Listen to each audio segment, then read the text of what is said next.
그러면은 이게 그래도 중국이 막 상당 부분 지금 전 세계 시장을 주름잡고 있는 네네. 거잖아요. 그래도 중국이 그거를 이렇게 잘 줄까요? 원재료 같은 것들을. 중국이 거저주진 않겠죠. 네. 하지만은 만약에 미국의 인플레이션 감축법에 따라서 중국이 경쟁에서 밀려나게 된다면 아무래도 생산을 이만큼 해서 안 팔리면 파산하는 기업들도 굉장히 많이 생길 거고요. 실질적으로 중국에서 지금 파산하고 있는 2차 전지 섹터 기업들이 있거든요. 네. 예. 그렇게 그런 부분을 봤을 때 그런 이제 파산하는 기업들한테 헐값으로 좀 광산이라든지 여러 가지 것들을 또 가져올 수 있다라고 볼 수가 있고요. 특히 뭐 리튬 생산 국가들이 지금 이제 자기네 이제 국가 산업으로 리튬을 키우려고 하고 있단 말이에요. 그러다 보면 이제 중국이 가지고 있는 지분도 야 우리 니네 지분 이제 이렇게 못 주겠어라고 나올 수도 있는 거고요. 중국의 입지가 굉장히 줄어들고 있다라는 거죠. 해외 쪽에서는. 그러다 보니까 제가 저번에도 계속 설명을 드렸지만 중국 내부에서 리튬 광산 입찰을 했을 때 가격이 막 엄청나게 높게 형성이 되잖아요. 막 1000배 막 네. 뛰고 기준 적정가보다 1000배를 더 주고 리튬 광산권을 달라고 하고 그런 현상이 중국 내부에서 일어나고 있다라는 거죠. 네, 저번에 제가 로봇 섹터에 대해서 얘기해 드렸고 그때 이제 SPG 추천을 이제 드렸었는데 네, SPG도 상당히 그때에 비해서 한 달 전에 비해서 좀 괜찮게 올라오고 있어요. 네, 그때 지금 2024년에도 사실 로봇의 해가 될 거다. 저는 그렇게 보고 있습니다. 그래서 2024년에도 2차 전지와 로봇은 그래도 꾸준하게 가지 않을까 싶고요. 이제 얼마 전에 이제 또 테슬라에서 이제 맞아요. 로봇에 대한 또 휴머노이드. 휴머노이드 로봇 이제 또 발표를 했었죠. 점점 발전을 하고 있어요. 보면은 네. 전에는 정말 야 이게 돌아간다고 싶을 정도 막 이게 줄에 매달려 있던 게 지금은 이제 많이 발전을 했어요. 근데 지금 이 정도 수준도 사실 그 현대차가 인수한 보스턴 다이나믹스 로봇에는 아직은 좀 딸린다고 해요. 하지만 그럼에도 불구하고 테슬라가 하니까 이제 좀 많이 주목을 받고 있고요. 로봇의 이제 필수적인 요소가 몇 가지가 있어요. 그 중에 반도체, 그 다음에 2차 전지. 왜냐면 로봇 이렇게 코드 꽂고 돌아다닐 수는 없잖아요. 네. 그 다음에 감속기. 네. 로봇 그 관절마다 들어가는 모터라고 보시면 되고요. 그 다음에 인공지능. 네. 요것들이 앞으로 계속 꾸준하게 갈 수 있는 섹터라고 보시면 되고요. 요거의 종합 예술이 바로 로봇이다. 그렇게 보시면 됩니다. 그래서 뭐 예를 들면 반도체라고 보면은 뭐 삼성전자나 SK 하이닉스, 2차 전지라고 보면은 뭐 LG 에너지 솔루션이나 뭐 SK온, 삼성 SDI 뭐 이런 게 들어가겠죠. 그다음에 감속기는 제가 저번에 추천드린 뭐 SPG가 좀 중소 강기업이었고요. 그다음에 인공지능 같은 경우에는 이제 뭐 여러 가지 업체들이 있겠지만 제가 항상 얘기한 게 뭐 엔비디아 그냥 투자하셔라 그런 얘기를 많이 들었는데 엔비디아도 사실 지금 많이 올랐어요. 네, 테슬라보다 시총이 높으니까요. 맞아요. 네, 그러다 보니까 인공지능은 조금 판별을 좀 개인적으로 많이 하셔야 된다라고 생각이 듭니다. 네. 네. 그 2차 전지 셀 네네. 3사 말고요. 네네. 아까 이제 리튬도 좀 얘기해 주시고 네네네. 그러셔가지고 그 포스코 홀딩스나 네. 포스코 그룹 쪽에 있는 기업들은 좀 네네. 어때요? 포스코 그룹은 앞으로도 계속 꾸준히 좋을 거라고 보고 있고요. 네. 요즘에 이제 좀 주요 이슈를 보자면 이제 포스코 퓨처엠 같은 경우는 단결정 양극재를 이제 계속 늘리고 있어요. 네. 생산을. 지금 포스코 퓨처엠이 최초로 우리나라에서 생산을 지금 하고 있고요.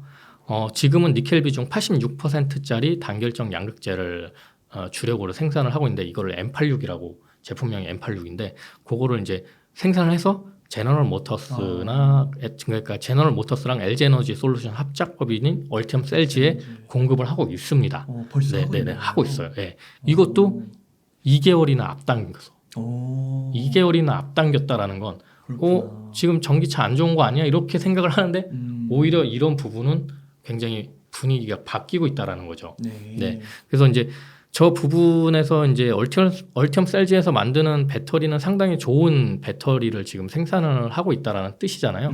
네, 좋은 양극재 재료, 단결정 양극재가 지금 적용이 되고 있으니까요.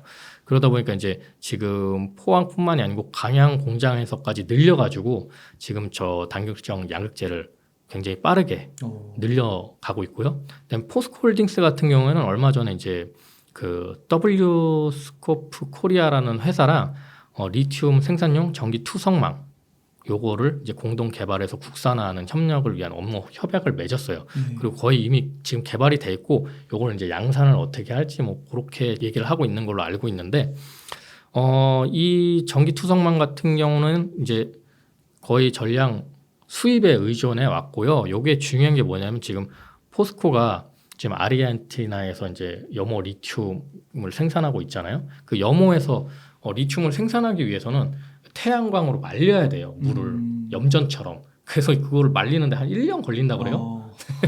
그러면 이게 효율성이 떨어지잖아요. 그러게요. 네, 그러다 보니까 요거를 이제 그 기술로. 네, 전기 투석망으로 걸러주는 거예요. 그렇구나. 그러니까 말리는 게 아니고 걸러서 생산을 한다라는 거죠. 네. 근데 여기서 또 중요한 게 뭐냐면 보통은 이렇게 말려서 생산하면 이제 탄산 리튬이 되고요. 이 탄산 리튬을 이제 컨버전 해가지고 정제를 해서 수산화 리튬을 또 만들어야 돼요. 그때 그 과정에서 이제 오염 물질이 굉장히 많이 나오거든요. 근데 이 전기 투석망을 쓰면 바로 수산화 리튬 생산이 가능하다고 해요. 이 원리가 해수 담수화에 쓰이는 이제 역삼투압 기술하고 비슷하다고 해요. 네. 근데 이제 이 기술이 들어감으로써 수산화 리튬을 바로 그리고 빠르게 생산할 수 있기 때문에 시간적인 절약과 환경적인 요건을 맞출 수 있다라는 거죠. 그래서 이 부분이 만약에 적용이 되면 마진율이 높아질 수 있겠죠. 네, 짧은 시간에 더 많은 생산을 할 수 있으니까요. 지금보다. 네, 그래서 이제 저게 좀 제가 봤을 때는 굉장히 중요한 이슈지 않을까. 포스코홀딩스에서 단결적 양극재, 그다음에 저기 리튬 생산용 전기 투석망 이 두 가지가 지금 포스코 그룹이 또 한 발짝 앞으로 나갈 수 있는 부분을 만들어주지 않을까 그렇게 생각이 듭니다. 그러니까 중국 업체들도 사실 단결적 양극재를 지금 계속 생산을 하고 있어요. 근데 이제 6둘둘짜리 정도, 네, 한 뭐 니켈 비중 50에서 60% 정도의 단결적 양극재를 만들고 있는데 이 단결적 양극재가 이제 니켈 비중이 높으면 높을수록 거기에 맞는 단결적 양극재를 만드는 게 기술이거든요.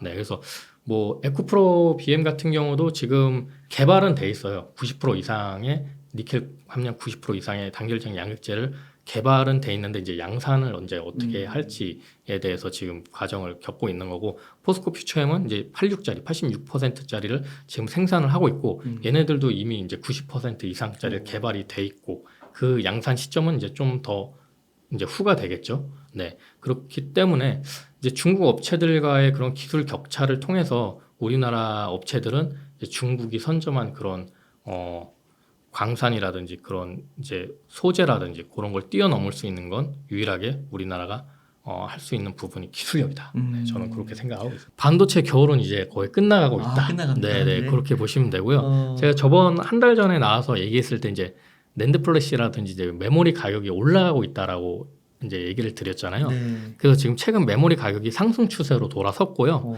그다음에 SK 하이닉스 같은 경우는 빠르면 4분기에 이제 흑자 전환이 가능할 걸로 예상이 되고 있고 삼성전자 같은 경우는 내년 이제 1분기나 2분기 상반기쯤에 이제 흑자 전환이 가능할 거로 보고 있습니다. 특히 이제 SK 하이닉스 같은 경우에는 HBM의 선제적인 투자에 나섰고 그다음에 제일 먼저 개발을 했기 때문에 아무래도 흑자 전환이 지금 굉장히 빠르게 나타나는 걸로 보이고 있고요. 내년에도 아마 HBM은 굉장히 잘 팔릴 거다. 그렇게 제가 보고 있고 특히 엔비디아 같은 경우는 이제 엔비디아가 굉장히 핫하잖아요. 그리고 이제 매출하고 영업이익률도 굉장히 계속 높아지고 있어요. 근데 여기에 이제 SK 하이닉스가 독점 공급을 하고 있다라는 거죠. 네, 그렇기 때문에 당분간은 아무래도 삼성전자보다는 SK 하이닉스가 조금 더 상대적으로 강할 거라고 보고 있습니다. 그 엔비디아 경쟁자로 막 AMD도 떠오르고 막. 네, AMD도 이제 최근에 이제 요런 인공지능용 반도체 지금 생산을 하고 있죠. 네. 네.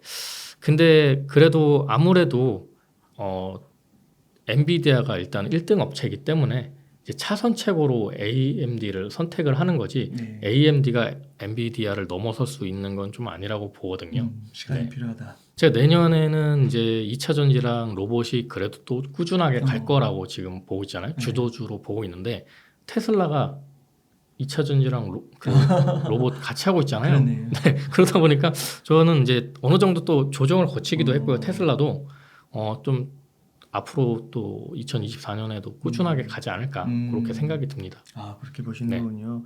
그 다음에 또 온디바이스 AI 시대 뭐 이런 거 얘기하면서 네네네. 온디바이스 그 주식들에 주목해야 된다 네네네네. 얘기 나오는데 이 온디바이스 AI가 좀 네네. 생소해서요.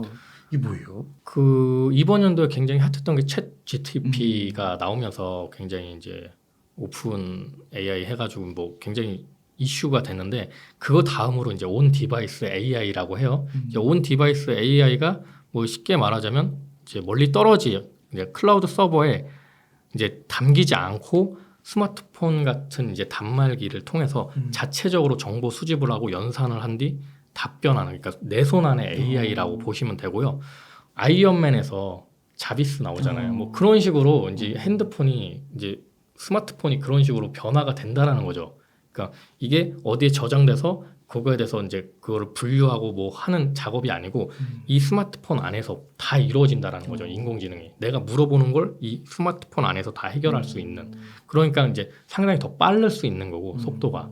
네. 그래서 이제 그런 기술들을 적용을 한 게 바로 이제 내년에 출시될 갤럭시 S24. 이거 실시간 번역하고 네, 그거 좀 실시간 번역으로 많이 알려져 있는데 그것마저도 이제 온 디바이스 AI라는 거죠. 네. 그럼 이게 대장주는 삼성전자랑 네, 삼성전자랑 SK 하이닉스죠. 하이닉스 네. 이렇게 두 개를 좀 네네. 주목해야 되는 거고. 왜냐면 그 안에 들어가는 반도체, 특히 이 안에서 해결을 보려면 이 안에 서버가 있어야 되잖아요. 말 그대로 내 거를 하려면 이 안에 정보가 담겨져 있어야 되고 내가 물어보는 걸 해결을 하려면 이 안에서 해결을 봐야 되는 거기 때문에 이제 낸드 플래시 이제 저장 용량이 굉장히 더 커야 되고. 크고 빨라야 된다라는 거죠. 그렇기 때문에 이제 삼성전자랑 메모리 생산을 하는 삼성전자랑 SK 하이닉스가 좀 수혜를 많이 볼 수밖에 없고요. 또 인공지능 반도체가 또 들어가야 되잖아요. 그 안에 뭐 HBM 같은 것도 또 같이 탑재가 또 돼야 될 거고 그러다 보니까 이제 대장주로 봤을 때 삼성전자랑 SK 하이닉스가 되지 않을까. 그래서 반도체는 HBM과 온디바이스 쪽. 네네. 그래서 삼성전자, SK 하이닉스. 2차 전지는 앞서서 많이 설명을 해주셨고 감속기 같은 경우가 이제 네. 아까 말씀해주신 SPG. 네네. 그 두산 로보틱스는 좀 어떻게 보세요? 많이 올랐잖아요, 주가도요. 두산 로보틱스나 뭐 레인보우 로보틱스 굉장히 많이 올랐어요. 네. 근데 이제 매출이나 영업이익을 보면 거의 뭐 네. 미미하거든요. 그렇죠. 근데 그게 그 정도 수준까지 올라가려면 사실 몇 년이 걸릴 거예요. 좀 제가 봤을 때는 좀 과열되지 않았나 네, 개인적으로 생각을 하고요. SPG 같은 경우에는 좀 과열되지는 않았어요. 그리고 이제 전에도 이야기했지만 로봇 회사들은 굉장히 많은데 그 로봇에 들어가는 감속기를 만드는 회사는 몇 개가 안 돼요. 네. 그러다 보니까 좀 수혜를 입지 않을까 싶고요. 그 인공지능 같은 경우는 이제 엔비디아를 꼽아주셨는데 네. 그 빅테크 기업들의 주가 네네. 흐름도 굉장히 좋잖아요. 네네. 그 빅테크는 좀 어떻게 보세요? 빅테크는 2024년부터 또 괜찮은 흐름을 보일 거라고 생각을 해요. 왜냐하면 아까 이야기한 것처럼 가장 중요한 건 금리 인하다. 네, 금리가 떨어져야 이제 빅테크 기업들의 자본 회전율이라든지 그런 것들이 좋아지거든요. 네, 그래서 지금 우리나라 같은 경우도 카카오도 요즘에 굉장히 다시 올라오고 있잖아요. 금리 인하 영향이라고 보고 있고요. 네. 아직 금리 인하가 되진 않았지만 그 금리 인하 기대감으로 인해서 좀 상승을 하고 있는 거라고 볼 수 있습니다. 네. 네. 그래서 반도체, 2차 전지, 로봇, 인공지능 이렇게 유망 섹터를 좀 말씀해 주셨습니다. 네네. 그러면요, 네오님 지금 한 1억 정도 여윳돈이 네네. 있으면 어떻게 투자를 하시겠나요? 포스코 퓨처엠에 30, 그다음에 미래나노텍에 30, 그다음에 뭐 이미지스 전에 얘기했던 기업 있잖아요. 네, 그 자동차 그 칩 만드는 회사. 탭틱. 네네네. 그래서 그거 한 20%, 그다음에 그 아까 얘기한 SPG 한 20%, 그 정도로 한번 담아보고 싶습니다.